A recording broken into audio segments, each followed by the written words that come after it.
तुम कुर्बानी नहीं कर रहे, सिर्फ गोश्त ज़िबा कर रहे हो। मंडियों में लाखों उड़ रहे हैं, जानवरों के कद पर फख्र हो रहा है, मगर कभी अपने दिल में झांका?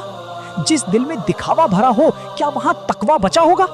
अल्लाह फरमाता है, उसे तुम्हारा गोश्त नहीं पहुंचता, सिर्फ तुम्हारा तकवा पहुंचता है। एक बूढ़ा मंडी के कोने में अपनी छोटी सी बकरी के गले में हाथ डाले रो रहा था।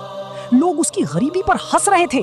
वो कह रहा था, मालिक, तेरे खलील जैसी कुर्बानी तो नहीं, पर मेरी जान हाजिर है।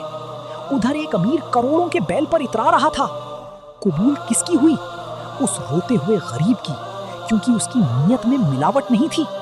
नबी सल्लल्लाहु अलैहि वसल्लम ने फरमाया, जानवर ऐबदार ना हो, उम्र पूरी हो, और सबसे बढ़कर हलाल कमाई से हो। अपनी नीयत टटोलो, अपनी नीयत टटोलो, अपनी नीयत टटोलो, इससे पहले कि देर हो जाए। कहीं ऐसा ना हो मंडी का महंगा तरीन जानवर जमीन पर ज़िबा हो जाए, मगर तुम्हारी कुर्बानी आसमान तक पहुंच ही ना पाए।